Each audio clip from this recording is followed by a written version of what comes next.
சனீஸ்வராய நமக. குலதெய்வமான ஸ்ரீ பொன்னம்பல சுவாமி, ஸ்ரீ பொன்முத்து கருப்பணசாமி, அங்காள பரமேஸ்வரி, பாப்பாத்தி அம்மன் துணையுடன் இந்த நாள் இனிய நாளாக அமைய அனைவரின் அவரவர் குலதெய்வம் காத்து அருள் பாலித்து பிரம்மாண்ட வெற்றியை கொடுக்க வணங்குகின்றேன்.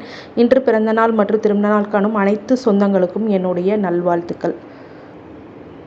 ஸ்ரீவாரி ஆஸ்ட்ரோ, உங்களோட ஆஸ்ட்ராலஜர் சப்னா பேசுகிறேன்.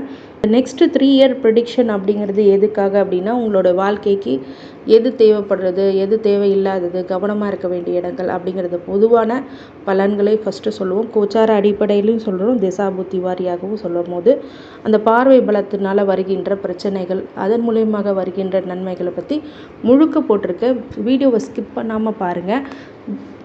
புரியல அப்படின்னா திரும்பியும் பாருங்கள். திரும்ப பார்க்கும்போது உங்களுக்கு நல்ல புரிதல் உண்டாகும். உங்களோட தசாபுத்தியை அடிப்படையாக தெரிஞ்சு வச்சுக்கோங்க. அப்படி தசாபுத்தி பற்றி தெரியல அப்படின்னா நிறைய ஆப்ஸு, நிறைய வெப்சைட்ஸ் எல்லாம் வந்திருக்கு. அந்த வெப்சைட்ஸில் உங்கள் டேட் ஆஃப் பர்த் டைம் போட்டிங்க அப்படின்னா உங்களோட தசாபுத்தி என்ன இந்த இயரில் அப்படிங்கிறது உங்களுக்கு காட்டும். அதுக்கு மீறி உங்களுக்கு அதில் சந்தேகங்கள் இருந்தால் கண்டிப்பாக எனக்கு கால் பண்ணி கேளுங்க. கண்டிப்பாக உங்களுடைய தசாபுத்தி என்னென்ன இருக்கும். ஜோதிட ஆலோசனைக்கு கன்சல்டேஷனுக்கு மட்டும் நீங்கள் ஆஸ்ட்ரோ கன்சல்டேஷனுக்கு கூப்பிடலாம். ஜோதிட ஆலோசனைக்கு இந்த கீழே இருக்கிற நம்பருக்கு நீங்கள் கால் பண்ணி என்கிட்ட பேசலாம். மிக துல்லியமாக உங்களுக்கு கண்டிப்பாக கணித்து தரப்படும்னு சொல்லிக்கிறேன். சேனலை சப்ஸ்கிரைப் பண்ணாமல் இருந்தீங்க அப்படின்னா சப்ஸ்கிரைப் பண்ணிக்கோங்க. பெல் ஐக்கானை ப்ரெஸ் பண்ணிக்கோங்க. நோட்டிஃபிகேஷன் ஆன் பண்ணுங்கள்.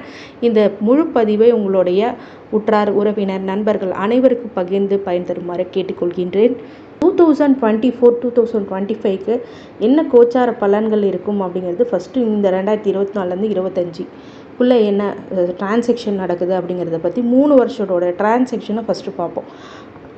முதல்ல 2024 25க்கு சனி 10ஆம் இடத்துலேருந்து 11ஆம் இடத்துக்கு லாபத்துக்கு போகிறார். ராகு 11ஆம் இடத்துலேருந்து 10ஆம் இடத்துக்கு போகிறார். கேது 5ஆம் இடத்துலேருந்து 4ஆம் இடத்துக்கு போகிறார். குரு 1ஆம் இடத்துலேருந்து 2ஆம் இடத்துக்கு போகிறார். இப்போ சனி 11ஆம் இடத்துக்கு போகும்போது தொழிலில் இது வரைக்கும் வந்திருந்த தடைகள், பிரச்சனைகள் அப்படிங்கிறது, சில பேருக்கு வேலை இல்லாமல் போயிருந்திருக்கும், வேலை வாய்ப்புகள் இல்லாமல் போயிருந்திருக்கும். அதெல்லாம் இப்போ மாறி ஒரு புது தொழில், புது விஷயங்கள் எல்லாம் நடந்து லாபத்தை அதிகம் கொடுக்கக்கூடிய உத்தியோகமாக இருந்தால் உங்களுடைய ப்ரொமோஷன்ஸ் அப்படிங்கிறதெல்லாம் இருக்கும்.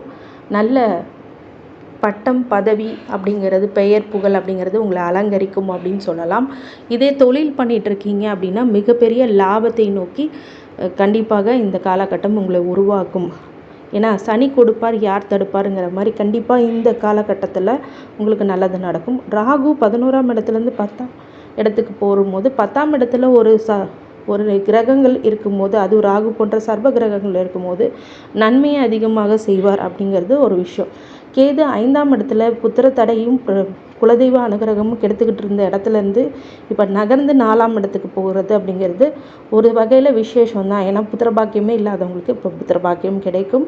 வீடு, மனை யோகம், வண்டி வாகனத்தில் ஒரு சில பிரச்சனைகளை கொடுத்தாலும் அது சீக்கிரமாக நிவர்த்தி அடையக்கூடியதாக இருக்கும். அந்த விஷயங்களை மட்டும் கொஞ்சம் கவனமாக இருக்கக்கூடிய காலகட்டம் அப்படின்னு சொல்லலாம். குரு உங்களோட ஜென்மத்திலேருந்து 2ஆம் இடத்துக்கு தன குடும்ப வாக்குஸ்தானத்துக்கு நகர்றது அப்படிங்கிறது ரொம்ப நன்மையை பலன் அப்படின்னு சொல்லலாம். ஜென்மத்தில் இருந்த குரு உங்களை ஆட்டி படைச்சு மன உளைச்சலுக்கும் மன அழுத்தத்துக்கும் ஆளாக்கியிருப்பார். அது நகர்ந்து தன குடும்ப வாக்குஸ்தானத்துக்கு போது மிகப்பெரிய பொருளாதார நிலை அப்படிங்கிறது கண்டிப்பாக உருவாகும். இதில் கார்த்திகை, ரோகிணி, மிருகசீரிஷ நட்சத்திரத்துக்காரங்களுக்கு தசாபூத்தி தெரிஞ்சு வச்சுக்கிட்டிங்க அப்படின்னா மிகப்பெரிய நன்மை ஏற்படும்.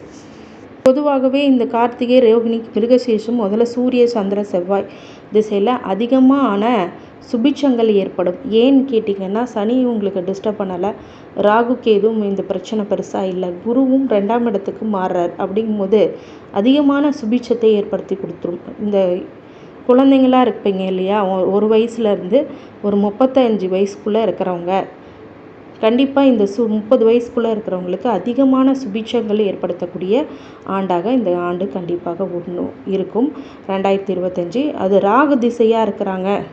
அடுத்தது 2026, அதுவும் சனி 11ஆம் இடத்துலையும், ராகு 10ஆம் இடத்துலையும், கேது 4ஆம் இடத்துலையும், குரு 2ஆம் இடத்துலேருந்து 3ஆம் இடத்துக்கு மறைவுக்கு போகிறது தான் ஒரு சில பொருளாதார ரீதியான சிக்கல்கள் வரக்கூடியதாகவும், ஆனால் உங்கள் ராசிக்கு அவர் மறையிறது அப்படிங்கிறது ரொம்ப நன்மையான பலன்தான்.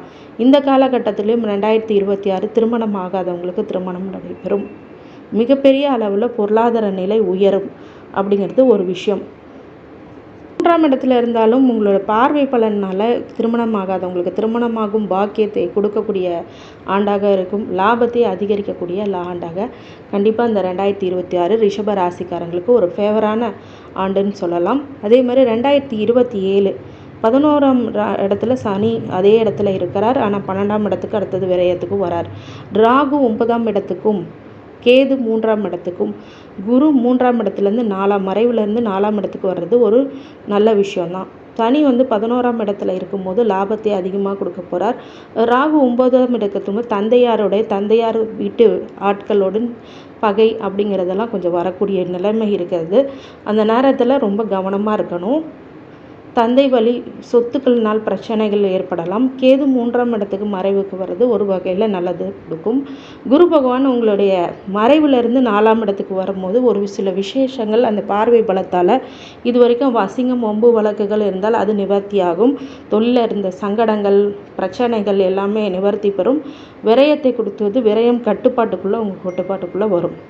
இப்போ திசா புத்திரதியாக எப்படி நம்மளுக்கு பலன் கொடுக்கும்? பொதுவாகவே பார்த்திங்கன்னா சனி திசை பொதுவாகவே சூரிய திசை சந்திர திசை செவ்வாய் திசை அப்படிங்கிறது அதிகமான சுபீட்சத்தை உங்களுக்கு கொடுக்கும். இன்கேஸ் உங்களுக்கு ராகு திசை நடக்குது அப்படின்னு கேட்டிங்க அப்படின்னா 2024லேருந்து 25க்குள்ளே பட்டம் பதவி பெயர் புகழ் அப்படிங்கிறது உங்களை அலங்கரிக்கும். அதிகமான லாபங்களை கொடுக்கும். ஆனால் தொழிலில் மட்டும் கொஞ்சம் கவனமாக 2026 இருக்கணும். அதே மாதிரி தொழிலில் பிரம்மாண்ட முதலீடுகள் அப்படிங்கிறது போடக்கூடியதாக இந்த காலகட்டத்தில் இருக்கும். 2027 அப்படிங்கும்போது வெளிநாடு வெளியூர் பயணத்தை ஏற்று நடத்துவீங்க. இந்த ராகு திசையில் கண்டிப்பாக ஒரு டிரான்சாக்ஷன் ஒரு ஊர்லேருந்து இன்னொரு ஊருக்கு போகிறது. இதுவே அசுப ராகுவாக இருந்துச்சு உங்கள் ஜாதகத்தில் அப்படின்னா, அசுப ராகுன்னா ஆகாத ஒரு இடத்துக்கு ராகு வராரு, உங்கள் திசை புத்தி சரியில்லை அப்படின்னா தான் கொஞ்சம் பிரிவு அப்படிங்கிற மோசமான விஷயம் நடக்கும். ஆனால் உங்களுடைய கோச்சார ரீதியாக இப்போது நல்ல பலன்களே இந்த 3 வருடங்கள் உங்களுக்கு கொடுக்கும். குரு திசை நடக்கிறவங்களுக்கு இந்த 2025 தன குடும்ப வாக்கு நோய் எதிரி கடன் அப்படிங்கிறதுலாம் நிவர்த்தி ஆகும். தொழிலில் முன்னேற்றம் அடையும். 2026 புது முயற்சி இளைய சகோதர வழியில் 3ஆம் நம்பர்னால லாபங்கள் திருமணம் லேட் மேரேஜ் செகண்ட் மேரேஜ் அப்படிங்கிறது சில பேருக்கு நடக்கும். சுபகாரியம் அதிகமாகும். பாக்கியத்தை அள்ளி கொடுக்கக்கூடிய ஆண்டாக இருக்கும். தந்தை வழி சொத்துக்கள் கிடைக்கும். உங்கள் கர்மாப்படி பாக்கியங்களை கொடுக்கக்கூடிய நேரம் அப்படின்னு சொல்லலாம் இந்த குரு திசை. 2027 வீடு மனை யோகம் ஆடை ஆபரணம் புதிய வண்டி வாகனம் கொடுக்கல் வாங்கல சமரசம் நன்மை கொடுக்கக்கூடிய இடமாக இந்த இடம் கண்டிப்பாக குரு திசையில் கொடுக்கும். மரணமயம் நீங்கும். மாங்கல்யம் பெண்களுக்கு பலமாகும். தொழிலில் முன்னேற்றம் தொழிலில் ஸ்டார்ட் அப் பண்ணுறவங்களுக்கு இப்போ நல்ல ஒரு விஷயங்கள் இருக்கும். பதவி பட்டம் புகழ் அப்படிங்கிறது அலங்கரிக்கும். சுபகாரியங்களாக வீட்டில் விசேஷம் அப்படிங்கிறது களை கட்டும்.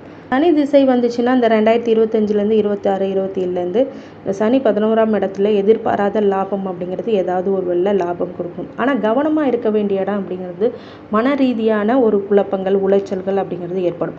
உடல்நிலையில் தொந்தரவு கடன் கொடுக்கல் வாங்கல ஒரு சில பிரச்சனைகள் ஜாமீன் போடாமல் இருக்கிறது யாரை நம்பியும் முதலீடுகள் போடாமல் இருக்கிறது ரொம்ப நல்லது. அது மாதிரி புத்திர தோஷ தடைகள் புத்திர பாக்கியம் இருக்கிறதுனால கொஞ்சம் அதில் ஒரு ஜாக்கிரதையாக தொந்தரவு இல்லாமல் கொண்டு போகிறதுக்கு இந்த நிறைய சித்த வைத்திய முறைகள் நீங்கள் பயன்படுத்துவது ரொம்ப உசிதமான காலம். பிரச்சனை அதிகமாக வரக்கூடிய காலகட்டமாக இந்த இடத்த நம்ம சொல்லலாம். அதே மாதிரி ஆரோக்கியத்தில் நீங்கள் ரொம்ப ரொம்ப கவனமாக இருக்கணும். உங்கள் லக்னத்தில் பார்க்குறது ராசிக்கே பார்க்குறது தான் ஒரு சில மன உளைச்சல்களை கொடுக்கும். அப்படிங்கும்போது மனசுக்கு ஆகாத ஒரு விஷயத்த பண்ணாதீங்க. உடம்புக்கு ஆகாத ஒரு சில சீர்கேடான உணவுகளை தவிர்க்குங்க. அடுத்தது புதன் திசை 2025லேருந்து 27 வரைக்கும் பார்த்திங்க அப்படின்னா வம்பு வழக்கு கடன் பிரச்சனை விலகி இருக்கிறது. லாபம் கிட்டும். ஆனால் யார் எப்படின்றது உலகம் எப்படிப்பட்ட விஷயம் பண்ணிகிட்ருக்கு அப்படிங்கிற ஞானத்தை கொடுக்கும். பிள்ளைகள் வழியில் கல்வியை பெருமையை கொடுக்கும்.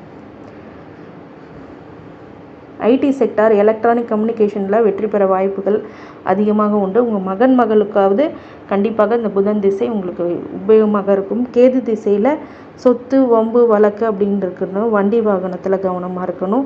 புது முயற்சிகளை தடை இருக்கும். 3ஆம் நம்பர் தலையீடு இருக்கும். இளைய சகோதர வழியில் பிரச்சனைகள் கூடும். இதனால் புத்திர பாக்கியம் அப்படிங்கிறது பேரம்பேத்திகளால் மகிழ்ச்சி உண்டாகக்கூடிய காலகட்டமாக இருக்கும். இது வரைக்குமே சுக்கிர திசை வரைக்குமே சொல்லலாம்.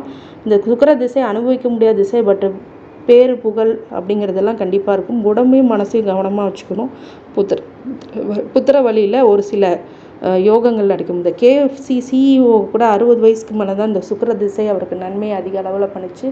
உலக அளவில் கண்டிப்பாக அவர் தன்னுடைய பிராண்டை கொண்டு சென்றார். அது மாதிரி இந்த காலகட்டத்தில் ரிஷப ராசிக்காரங்க பெரிய தொழில் முறைகளில் மிகப்பெரிய